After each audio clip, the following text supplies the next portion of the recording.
Hey, what's up everybody? Just wanted to give you a quick look at all the snow we're getting in northeast Wisconsin.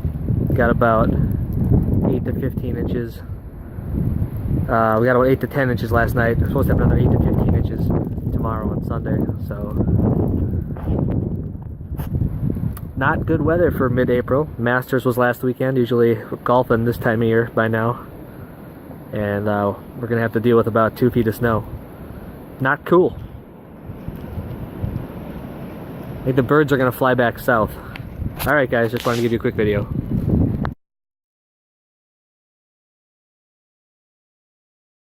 It is Saturday, and we are getting a crap ton of snow up here in northeast Wisconsin. Got about 8 to 10 inches last night. Tomorrow, till Monday, we're supposed to get another 8 to 15 inches on top of that. I just had the snowblower outside, and yeah, it's pretty crazy out there. I had snow up above my knees, so that's about 3 feet of snow at the end of my driveway, just because the snowplow comes and kind of blocks that area in, and we always get a ton of snow at the end of our driveway. So, been absolutely crazy for this time of year. Usually I'm golfing already this time of year, and now the birds are confused out there. They're looking for food. Just very odd weather we're having up here in northeast Wisconsin. So I did get a couple cards in for a mail day over the last week and a half or so. Haven't been too crazy with purchases, just because I made a lot of purchases over the last month. So I'll show those 2 cards to you now. Just going to spin the camera around. Alright, so the first card I got in was a really cheap purchase. I think I got it for like $8 or something like that. It is a 2005 Upper Deck Reflections Prince Fielder rookie card. I do collect Brewers, and this card is actually part of the all-time Brewers set on the PSA registry. So what I am most likely going to do is crack this card open and resub to PSA. I usually don't like sending in a card like this already graded for a crossover grade. I like to take any bias out of it, so especially if the card's a lower, like this is an $8 card, so I'm probably just going to crack it and sub it and hopefully get a 10, but a 9 would be fine too. I'm just looking to fill that spot in the set. So for $8, can't go wrong. And another card that I got, I'm going to set this up over here. There we go. Another card that I got was this bad boy here. This is from 2017 Panini Pantheon, which is a product. Usually I'm not huge into new products, but this product does have a lot of unique combinations of patches of different players. And I don't think you can get, as a Packers fan, a cooler patch combination than this.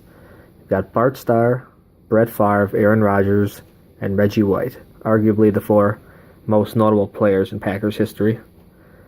There's been some other good ones too. It's hard to put 4 on a Mount Rushmore, but I can't argue with these 4 as a Mount Rushmore.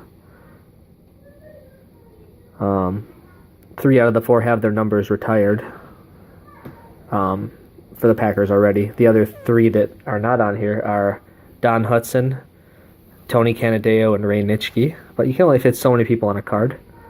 And no doubt Aaron Rodgers will be there one day with his number retired as well.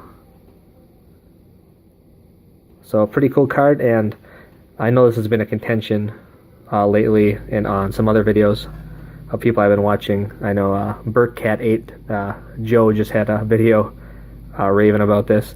It's the whole game-worn versus player-worn patch thing. And I'm all about game-worn patches. If it's player-worn or event-worn, I'm really not interested. I don't find that to be rare at all. I mean, a player can put on 12 shirts if you want him to at an event, and you can call that event-worn, and you could have enough material to cut up and put on cards for years. But to have something actually game-worn, that's a different story. Especially back in the day of, like, Bart Starr, for instance. There's only so many jerseys that those players had because they repaired a lot of their jerseys. Whereas nowadays, I think, if a player really wants to, they can probably get a new jersey every game. But that's not how it was back in the day. There wasn't as much money floating around. But as you can see with this card, let's see if I can zoom in a little bit here. The enclosed game used materials are guaranteed. So this is game used or game worn materials, so I'm happy with that. And numbered 1 out of only 2. This came up on eBay and was a buy it now. If it was just listed, probably within the hour that I found it, and sometimes you get lucky that way, and it was a fair price. I didn't even give him a best offer. I just bought the card right out. I think it's worth every bit of the money that I bought it for. And I had a ton of eBay bucks. So I only ended up paying about half of what this card sold for with actual money. I had a bunch of eBay bucks from all the deals that eBay had at the end of last month. So just another look at that beauty. As far as Packer cards go, patches like this are about as good as it gets. They only really have a couple colors, so there's not like any really crazy patches you can have. The Reggie White, it actually looks like a helmet piece. But the other 3 are jerseys. Just a really cool card. Set that up over there. So yeah, that is the video. I thank you guys for watching. It looks like I will be having to do a lot more snow removal before the weekend is over. So thanks for watching my video. Thanks for all the new subscribers. And again, I'm still trying to find new people to watch every day. There's so many cool channels in this community. So again, thank you for subscribing to my channels, and I'll continue to watch all of your videos as well. And you guys have a great day. Enjoy the nice weather. Hopefully it's better than our weather we're having up here. Take care.